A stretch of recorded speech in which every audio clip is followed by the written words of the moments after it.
Je cherche refuge auprès d'Allah contre Satan le banni. Au nom d'Allah, le tout miséricordieux, le très miséricordieux. Wassalamu alaikum wa rahmatullahi wa barakatuh, mes frères et sœurs. J'espère que vous allez bien, Inch'Allah ta'ala. Ça va être une vidéo qui va s'adresser à Abdelmonen Boussena. Donc, concernant sa vidéo, voici ce qu'il se passe après la mort du 5 juin 2020, qui a déjà 97 387 vues. Là, on est le 11, ok. Donc bon, Abdelmonen, tu vas raconter des inepties, encore une fois, à cause de la prétendue sunna qu'on attribue à Mohammed. Donc voilà, donc bien entendu, ce sujet, il y a une part d'inconnaissable que seul Allah connaît. Donc je vais pas trop m'avancer sur ce sujet. Par contre, il y a des évidences qu'il faudra que je dise. Donc voilà, donc tu vas dire énormément d'inepties. Donc tu vas encore une fois faire une bouillabaisse avec un verset du Coran, des hadiths, et voilà. Donc bon, comme d'habitude, on change pas une équipe qui perd. Donc voilà, on va commencer tout de suite après cette introduction. Bismillah. Chers internautes, quelle que soit la longueur de votre vie, quelle que soit la manière dont vous l'aurez remplie, elle connaîtra inévitablement une fin. Et tout être humain normalement constitué cherche à donner un sens à son existence, cherche à donner un sens à sa vie. Il y a en fait peu de divergences sur ce point. Quelle que soit notre nationalité, quelle que soit notre confession, nous nous posons tous les mêmes questions existentielles que résume d'ailleurs Kant avec ses fameuses questions kantiennes. Et notamment avec la deuxième et la quatrième question, que dois-je faire et qu'est-ce que l'homme? Donc, En c'est quoi, revanche, ça nous divergeons fort. Abdelmonem, c'est quoi ça de parler de Kant dans un prêche islamique? On est où là? Pourquoi pas Freud ou Darwin pendant qu'on y est aussi? Donc il va falloir arrêter ces conneries aussi. Donc voilà, je sais que toi tu ne prêches pas comme musulman et que bon. Bref, vous m'avez compris. Sur la fin de nos vies. Certains considèrent qu'après la mort, il n'y a rien, qu'après la mort, il y a le repos éternel. Et d'autres considèrent, comme votre serviteur, qu'il y a l'au-delà, qu'il y a... C'est quoi ça aussi, Boussena, de dire votre serviteur? On est les serviteurs d'Allah. On n'est pas les serviteurs des gens. le jugement. Vous l'avez compris, chers tous, voici dans cette vidéo un thème plus qu'important. C'est pour cela que je requiers votre particulière attention. Je précise pour être tout à fait complet et afin de terminer cette introduction que ce qui va suivre, c'est ce dont le musulman est intimement convaincu. Cette conviction Le sunnite, nuance. fait partie de notre croyance profonde et s'appuie sur des textes authentiques. Voici donc ce qu'il advient de nos âmes, chers tous, lorsque nous quittons ce monde. À tout de suite. Voilà, donc voilà. Des textes authentiques, donc voilà. Bref. Donc ton introduction bidon, là, assalamu alaikum, etc., là, ton anachid, je le coupe.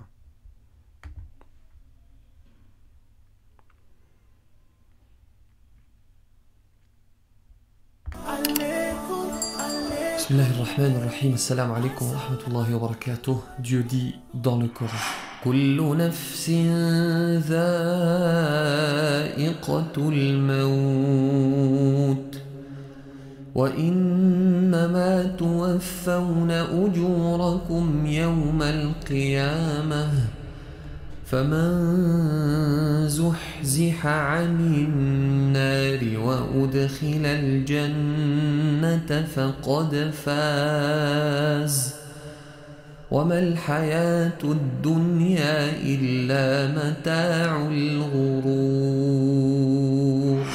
Le Créateur nous a donné la capacité dans ce monde d'influer, d'agir sur notre destin dans l'autre monde.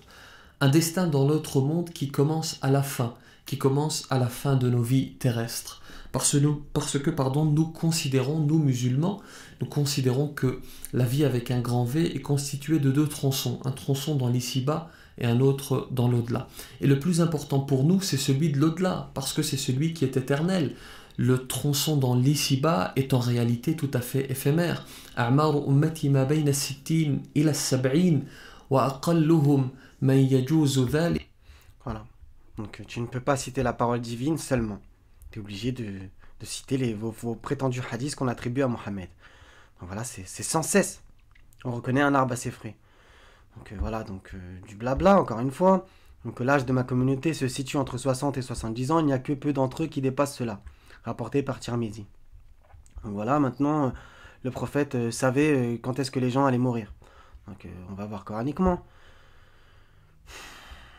31-34, la connaissance de l'heure est auprès d'Allah, et c'est lui qui fait tomber la pluie salvatrice, et il sait ce qu'il y a dans les matrices, et personne ne sait ce qu'il acquérera demain, et personne ne sait dans quelle terre il mourra. Certes, Allah est omniscient et parfaitement connaisseur. 31-34, ok? Et on a aussi quelque chose qui va dans le même sens dans l'évangile. Donc, ne vous préoccupez pas du lendemain, car le lendemain aura soin de lui-même. À chaque jour suffit sa peine, etc., etc. Le prophète, que la paix soit sur lui, nous dit: l'âge de ma communauté se situe entre 60 et 70 ans. Il n'y a que peu d'entre eux dépassent cet âge. Après le décès, donc, il est rapporté dans le texte que l'ange de la mort va rendre visite au défunt pour recueillir son âme. Donc ça, encore une fois, tu dis dans le texte, alors que c'est dans le texte, mais dans le texte coranique. Donc sourate 32, versets 10 et 11, bismillah. Donc il y a tout ce que tu prêches, c'est déjà dans le Coran, mais bon. Et ils disent: quand nous serons perdus dans la terre, redeviendrons-nous une création nouvelle? En outre, ils ne croient pas en la rencontre avec leur Seigneur. Donc tu n'as pas à nous sortir des contes, etc. C'est déjà dans le Coran les réactions des gens qui ne croient pas en la rencontre avec le Seigneur et qui croient que voilà, nous redonnerons la vie quand nous serons poussière, etc. C'est ça leur parole. Dit, cool, l'ange de la mort qui est chargé de vous fera mourir. Ensuite, vous serez ramené vers votre Seigneur. Ok? Donc tout est déjà écrit dans le Coran, mais bon. Alors il y a un débat autour du nom de l'ange. Certains disent qu'il s'appelle Azraïl, mais ce n'est pas quelque chose d'authentique. Je rappelle que je base ce développement sur de l'authentique uniquement. De l'authentique uniquement. C'est le Coran qui est authentique, c'est pas vos fables de La Fontaine ou de Père Castor. Donc bref, qu'est-ce que je veux dire par là? Donc il y a un verset qui dit: quiconque est ennemi de Gabriel et de Michael, etc., etc. Donc on a déjà des noms d'anges dans le Coran. Donc arrêtez de chercher le blast de l'ange de la mort. Ce dont, comme je l'ai dit dans l'introduction, ce dont est convaincu le musulman, et en l'occurrence le nom Azraïl, on dit qu'il s'appelle Azraïl, ce n'est pas authentique. Et puis ça ressemble quand même étrangement à Israël. Bref. De toute façon, ce n'est pas très important, ce n'est pas le plus important. Deux possibilités. Vous souhaitez aller vers le divin, vous souhaitez le rencontrer, vous voulez cette transition, parce que sans cette transition que l'on appelle la mort, vous ne pourriez aller vers Dieu. L'ange de la mort va cueillir votre âme. Donc déjà, arrête de dire votre, vous, etc. Parle pour toi-même aussi, on va tous canner. Voilà. Et voilà. On espère normalement la rencontre avec le Seigneur. Bien entendu, avec, Inch'Allah ta'ala, le plus de bonnes actions possible et que la balance penche du bon côté, qu'on se comprenne. Mais voilà, tu parles aux gens comme si tu n'étais pas concerné, on dirait. Avec délicatesse, comme lorsque l'on retire une aiguille du beurre. Donc ça, tu nous sors des blabla, etc., délicatesse ou pas, etc. C'est déjà écrit dans le Coran, encore une fois. Donc avec, dans les deux sens du terme, pour les mauvais, pour les bons. Donc sourate 8, versets 50-51. Si tu voyais lorsque les anges arrachaient les âmes aux mécréants, ils les frappaient sur leur visage et leur derrière, goûtez au châtiment du feu. Cela pour ce que vos mains ont accompli. Et Allah n'est point injuste envers les esclaves. Enfin, là, les esclaves, ça paraît un peu bizarre. Ce serait plutôt les serviteurs, les adorateurs, bref. Et dans l'autre sens, donc là, dans ces deux versets, on va avoir les deux facettes. 79, versets 1 et 2. Par ceux qui arrachent violemment, et par ceux qui recueillent avec douceur. Ok? Donc c'est déjà écrit dans le Coran. Mais tu ne veux pas faire un prêche uniquement avec le Coran. En fait, tu ne peux pas. Sourate 17, versets 45-46, etc. aussi, dans la 39, voilà. Tu ne peux pas mentionner Allah seul. Comme la goutte d'eau qui s'échappe de l'outre avec délicatesse, avec douceur. Ensuite, votre âme est confiée aux anges de la miséricorde. Et ils vont d'abord vous annoncer les bienfaits, la miséricorde, la bienveillance qui vous attend avant de parfumer votre âme. Et je rappelle, ce sont des textes authentiques. Ah ouais, des textes authentiques. Donc ça sort d'où ça? Ce n'est pas écrit dans le Coran. Je sais plus c'est quoi le verset. Donc on va écouter, après on va parler de la tombe. Avant de parfumer votre âme, puis de la faire monter au ciel. Les portes du ciel vont s'ouvrir et vous êtes transportés de ciel en ciel jusqu'à arriver au 7e, qu'Allah subhanahu wa ta'ala nous l'accorde. Donc ça, c'est encore une fois, c'est écrit où? En revanche, et c'est la deuxième possibilité, si nous nous accrochons à la vie de l'ici-bas, si nous refusons cette transition, comme si nous ne voulions pas aller à la rencontre du divin, alors l'ange sera contraint d'arracher cette âme. Nas'alullah al-afwa wal-afiyya, qu'Allah nous en préserve. Donc justement, je me fais penser à un verset.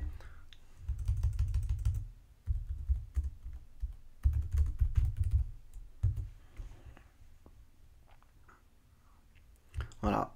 7,51. Ceux-ci prenaient leur religion comme distraction et jeu, au passage, et la vie d'ici-bas les trompait. Aujourd'hui, nous les oublierons comme ils ont oublié la rencontre de leur jour que voici, et parce qu'ils reniaient nos enseignements. C'est quoi nos enseignements? C'est la prétendue sunna qu'on attribue à Mohammed? Non. Vous êtes sans cesse en train de renier le Coran, et vous l'utilisez de temps en temps quand ça vous chante. 45-35. Cela parce que vous prenez en raillerie les versets d'Allah. On pourrait aussi mettre dans un sens les signes d'Allah. Donc au passage, la vidéo que je suis en train de te faire, ça devrait être un signe pour toi au passage. Si Inch'Allah tu la vois. Et que la vie d'ici-bas vous trompez. Ce jour-là, on ne les en fera pas sortir et on ne les excusera pas non plus. Cette âme est ensuite confiée aux anges du châtiment et dans ce cas, ils vous amènent sous la 7e terre. Donc ça, c'est encore dans votre fable. Dans un endroit obscur et étroit. Par la suite, que cette âme ait été élevée ou rabaissée, elle revient et elle va regagner le corps. Les anges accompagnent le cortège funèbre et celui qui faisait partie des vertueux, des pieux dira « Qaddimouni, qaddimouni » avancez-moi, avancez-moi. Ça encore, ça sort de vos fables. Donc bref, toi, en gros, tu sous-entends que Allah, Allah, il retire l'âme quand on meurt, ok? Il nous retire l'âme. Et tu crois réellement que l'âme, elle est retirée et ensuite elle retombe dans notre corps quand on est dans la tombe. C'est n'importe quoi. C'est n'importe quoi. Accéléré, il veut aller à la rencontre de ceux qui l'attendent. On lui a annoncé la bonne nouvelle.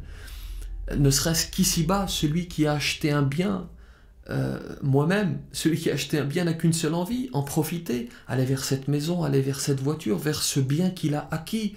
Vos prétendus mosquées au passage. Et ce n'est qu'une maison, ce n'est qu'une voiture. Que dire de celui à qui l'on vient d'annoncer le bonheur éternel, qu'Allah subhanahu wa ta'ala encore une fois nous l'accorde. Donc ça me fait penser justement à un verset, parce que tu parles de maison, etc.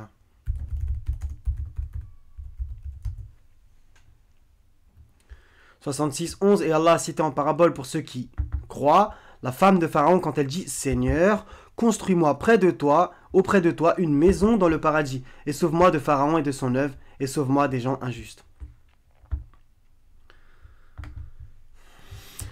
La course aux richesses vous distrait jusqu'à ce que vous visitiez les tombes. Voilà maintenant, dans la tombe, seul, plus de possibilité d'agir, plus de possibilité de prier, plus d'ostentation, plus d'orgueil, c'est terminé.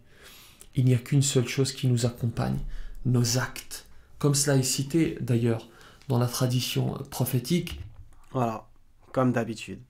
Il y a 3 choses qui suivent le cortège funèbre. Donc déjà, ne dis pas 3. 2 repartent et 1 reste. Seuls les actes vont rester. La famille et les biens, quant à eux, vont repartir. Et Allah dénombre toutes choses dans un livre explicite. J'en profite pour rappeler qu'il est encore temps, toi qui regardes cette vidéo, il est encore temps de revenir à Dieu. Toi aussi, toi qui fais cette vidéo, il est temps de revenir à Dieu. Et on est tous concernés. Donc arrête de parler pour les gens aussi. Mets-toi aussi dans le lot. On doit tous revenir vers Dieu repentants. Et c'est ce que les prophètes faisaient sans cesse. Quel bon serviteur, sans cesse il se repentait, etc., etc. On doit tous revenir vers Dieu.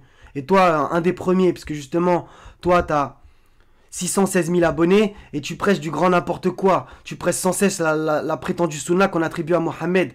Donc reviens vers Dieu d'urgence, Boussena. Il est temps là.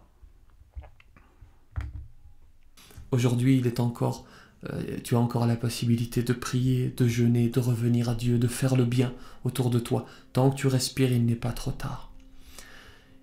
Certes, Allah pardonne tous les péchés, sauf qu'on lui donne des associés. Donc voilà, si tu meurs dans cet état, c'est très mauvais signe pour toi, Boussena. Et maintenant, l'heure de répondre aux questions des anges. Munkar et Nakir, je poursuis le développement. Ces fameuses questions pour lesquelles nous avons des facilités à répondre dans l'ici-bas. Donc voilà, donc Munkar et Nakir, donc encore une fumisterie que vous nous avez vendue. Donc voilà, bref, c'est du grand n'importe quoi. Donc, qu'est-ce que vous voulez dire de plus? Donc encore une fois, c'est 3 questions. Donc arrêtez de dire 3, vous en avez pas marre de tout le temps dire 3. C'est tout le temps 3. 3 fois les ablutions, le prophète, il répétait souvent les choses 3 fois, etc., etc. 3 questions, 3 prétendues religions monothéistes, etc. Mais c'est ce qu'il faut comprendre. C'est autre chose dans l'au-delà. C'est un autre état d'esprit, c'est un autre monde. Les fameuses questions, qui est ton Seigneur, quelle est ta religion? Que dis-tu d'un homme qui a été envoyé chez vous? Non, déjà, c'est pas ça les questions. Les prétendues questions que vous nous avez vendues, c'est qui est ton Seigneur? Donc déjà, premièrement, il n'y a qu'un Seigneur, donc cette question paraît étrange. Deuxièmement, c'est quelle est ta religion? Donc vous franchement, c'est le sunnisme, votre religion. Bref. Et la troisième, qui est une hérésie, tu la répètes mal, ce n'est pas ce que tu viens de sortir. C'est qui est ton prophète dans les hadiths? Qui est ton prophète? Donc déjà, ça c'est une hérésie. Pourquoi les anges ils diraient qui est ton prophète alors qu'ils croient, eux, en tous les prophètes? Et Allah nous demande de croire en tous les prophètes. Donc pour vous, il n'y a qu'un prophète. Ça, c'est ce que vous dites subliminalement. On reconnaît un arbre à ses fruits. Donc bon, ça m'a fatigué. Donc là, on va parler de la tombe. 35, 32, 22, de même ne sont pas semblables les vivants et les morts. Allah fait entendre qui il veut, alors que toi, tu ne peux faire entendre ceux qui sont dans les tombeaux. Ok? Donc s'ils avaient leur âme, ils pourraient entendre. Bref. 9, 84, et ne fais jamais la salade sur l'un d'entre eux qui meurt, et ne te tiens pas debout auprès de sa tombe, parce qu'ils n'ont pas cru en Allah et en son messager, et ils sont morts tout en étant pervers. 10, 45, et le jour où il les rassemblera, ce sera comme s'il n'était resté qu'une heure du jour. Et ils se reconnaîtront mutuellement. Perdants seront alors ceux qui auront traité de mensonge la rencontre d'Allah, et ils n'auront pas été bien guidés. Ok? Donc explique-moi ces versets, donc une heure du jour. Donc, imaginons les gens qui sont morts il y a des milliers d'années, ils sont encore pour vous, ils sont dans la tombe avec leur âme, et ils sont soit en train de souffrir, soit en train de, ils ont la félicité plus ou moins. Mais pourquoi ils diraient que ils auraient la sensation d'avoir été restés là qu'une heure d'un jour? Dans d'autres versets, il y a écrit un matin, etc., etc. Donc explique-moi ça. On se dit tous, et lorsqu'on était jeune, je me souviens, j'avais mon professeur de théologie lorsque j'étais vraiment jeune. Bref.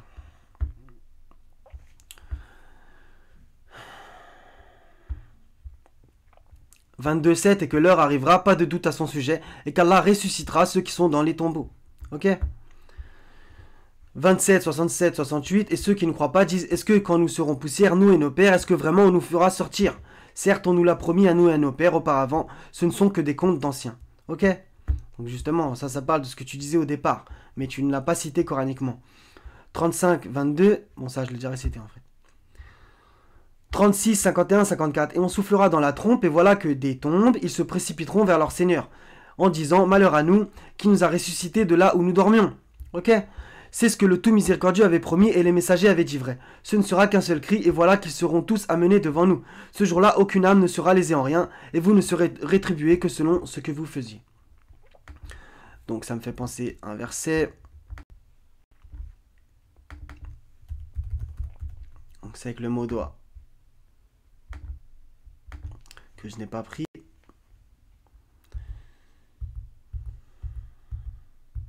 Voilà.